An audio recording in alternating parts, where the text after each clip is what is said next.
Hello friend, GP ফ্যামিলিতে তোমাদের অনেক স্বাগত। বাইরে প্রচুর হাওয়া আর ভীষণ রৌদ্রু, বাইরে থাকাই যাচ্ছে না। ভীষণ হাওয়া ছেড়েছে বাইরে আজকে। তো এখনো রান্না বাড়ি কিচ্ছু শেষ হয়নি, রান্না করব। আর এদিকে এখন জামা কাপড় কাচা হচ্ছে, মেলে দেব, তারপর রান্না করব। ভাত বসিয়েছি, ভাত হচ্ছে। এদিকে ডিম সেদ্ধ করেছি, ডিম রান্না করব। আর হচ্ছে আলু বড় বড় করে টুকরো করে ডিমের সাথে সেদ্ধ করে নিয়েছি। আর এখানে কেটে নিয়েছি পেঁয়াজ, রসুন, আদা, কাঁচা লঙ্কা। তো এখন ভাতটা নামিয়ে তারপর ডিমটা করে নেব। জামা কাপড়ও ধোয়া হয়ে গেছে, এখন বের করে নেব, সব কিছু বের করে বাইরে মেলে দেব,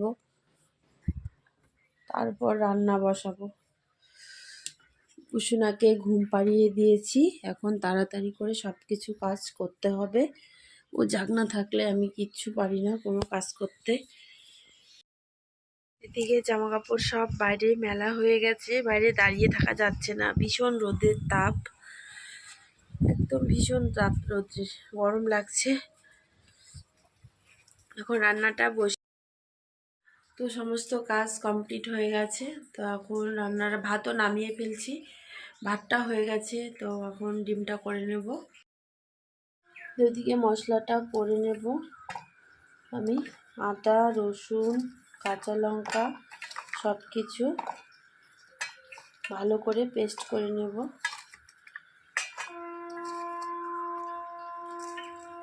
অল্প পেঁয়াজও দিয়ে দিলাম ভালো করে পেস্ট করতে, এতটুকু পরে দেব। তো এটাকে ভালো করে পেস্ট করে নেব। জ্বালিয়ে দিয়েছি, একটা কড়াই বসিয়ে দিয়েছি, সর্ষের তেল,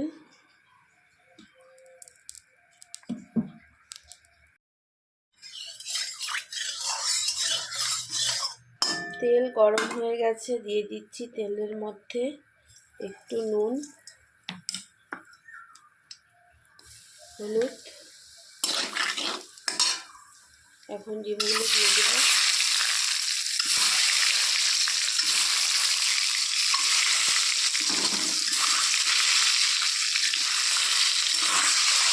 ডিমগুলোকে একটু ভেজে নেব।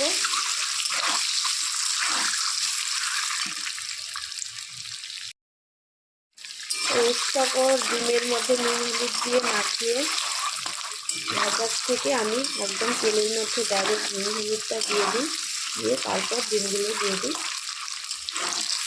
ভাজতে, তাতে কালারটা সুন্দর আসে। আর এক্সট্রা করে মাখাতেও হয় না, হাতেও লাগে না, ডাইরেক্ট তেলে দিলে। ডিম ভাজা হয়ে গেছে, এখন নামিয়ে নিলে লাইনটা চলে গেলে এখন মশলাটা গুঁড়ো করতে একটু প্রবলেম হবে। মশলাটা গুঁড়ো করা হয়ে গেছে, লাইন চলে গেছিলো, আবার চলেও এসেছে সঙ্গে সঙ্গে।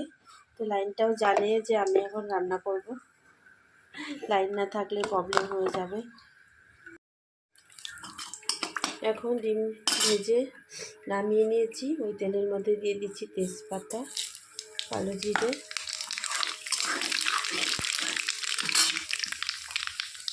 কুচনো পেঁয়াজ,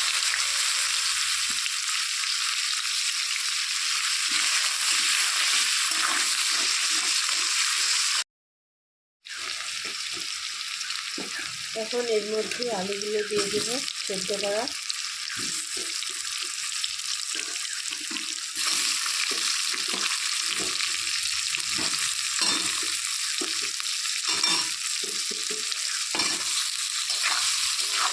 আলুগুলো ভেজে নেব।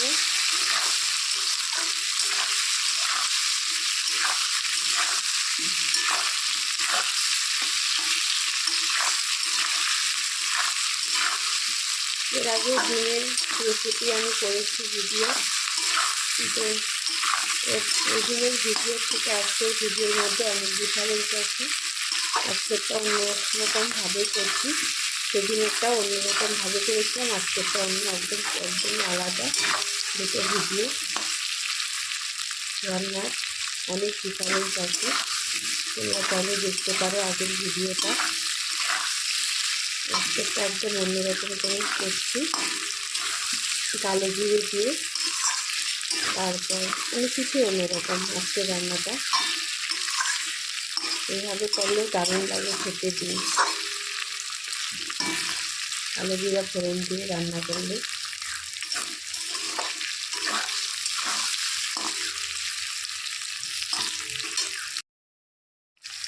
তো এখন মশলাটা দিয়ে দেবো, ডাবটা দিয়ে জল দিয়ে দেবো একটু। এখন দিয়ে দিচ্ছি হলুদ, লঙ্কা গুঁড়ো, টমেটো, নুন,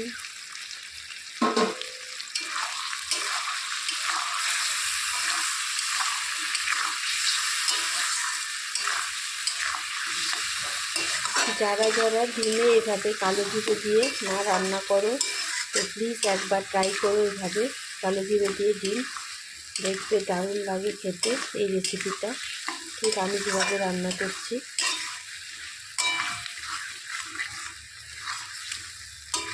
খুব সুন্দর একটা স্মেল বেরোচ্ছে কালো জিরে ফোড়ন দেওয়াতে। এটা মশলাটাকে ভালো করে কষিয়ে নেব, একটু ধৈর্যের সঙ্গে, টাইম লাগবে। গ্যাসের হিটটা মিডিয়াম আঁচে দিয়েছি।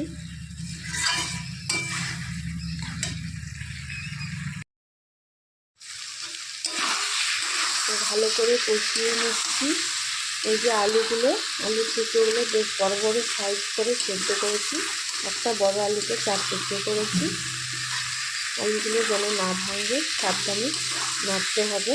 আলুগুলো একদম আস্তে আস্তে থাকবে, অথচ মানে একটু চাপ দিলেই ভেঙে যাবে, একদম নরম।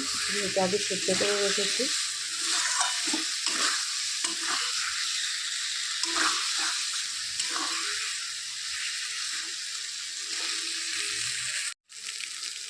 তো এখন ডিমগুলো দিয়ে দেব, ডিম দিয়ে একটু নেড়ে চেড়ে দেবো।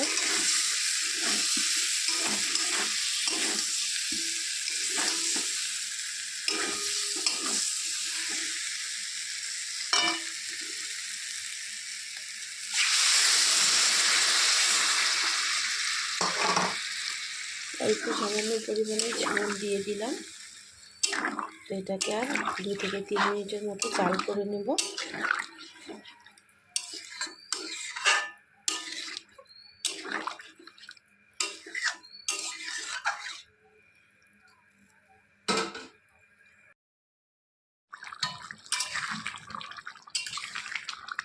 তো বন্ধুরা, ডিমটা একদম রেডি হয়ে গেছে। যে ঝোলটা এরকম হয়েছে, একটু ঘন ঘন টাইপের, পাতলা না, টলটলা।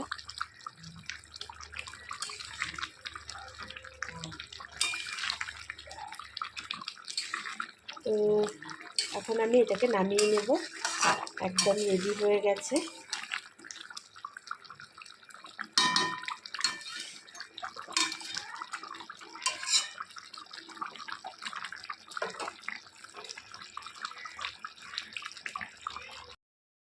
তো একদম রেডি হয়েছে ডিম, নামিয়ে দিয়েছি। দেখুন কেমন হয়েছে। এটা গরম ভাতের সাথে খেতে দারুণ লাগবে, রুটি দিয়েও ভালো লাগবে এরকমভাবে ডিম রান্না করলে। তো আমার এই ভিডিওটা কেমন লাগলো কমেন্টসে অবশ্যই জানাবে, আর চ্যানেলটিকে অবশ্যই সাবস্ক্রাইব করবে। তো প্লিজ একটা লাইক করে দিও, এত কষ্ট করে একটা ভিডিও তৈরি করি, তোমরা ভিডিও দেখে সবাই চলে যাও, কেউ লাইক দাও না, অনেকেই আছো লাইক দাও না। তো প্লিজ একটা লাইক করে দিও, তোমাদের একটা লাইক আমাদের কাছে অনেক কিছু, বিশাল ব্যাপার। তো তোমাদের লাইক দেখে আরও আমাদের ভিডিও বানাতে আমরা উৎসাহিত হই। তো প্লিজ একটা লাইক দিয়ে দিও। আবার দেখা হচ্ছে পরবর্তী ভিডিওতে। টাটা।